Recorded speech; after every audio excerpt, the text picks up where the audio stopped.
I hear and read a lot about prioritization techniques, and to product managers, they're obviously important. But today I want to talk about some prerequisites to prioritization, regardless of the framework or technique that you use. There are three things that you need, I believe, to do prioritization effectively. The first one is you have to have a strategy. Strategy is a course of action that leads us to success. It implies that I have a clear definition of success.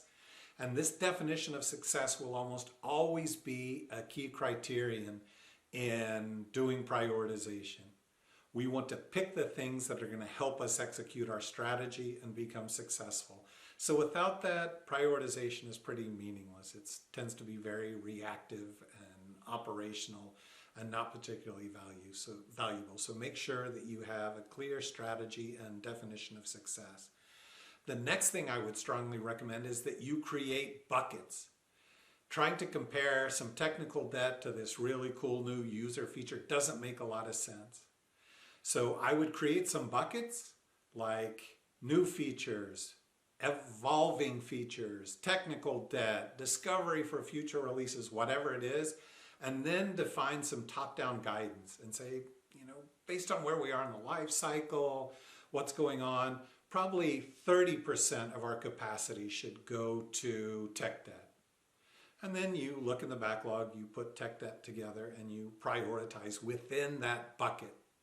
And of course, as you do planning and as you do prioritization, that may impact the top-down guidance, but compare apples to apples. You'll have a much better experience, you'll come out with better priorities, and probably more balanced releases that reflect your overall needs.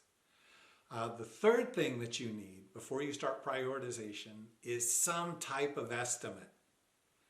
I personally believe just having like this wish list that says, if I don't have to pay for it, I'd rather have this than this, is almost useless.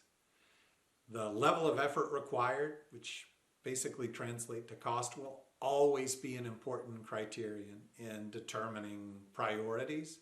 So make sure you have something. It may just be t-shirt sizes. Doesn't have to be really specific. You're not trying to get a commitment from engineering, but you better have some relative idea of how much these things cost, or your prioritization is probably not that valuable. So pick the technique you like. I don't have a strong opinion there.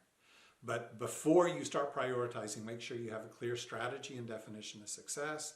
Create some buckets with top-down guidance and prioritize within the buckets. And then make sure you have some estimates.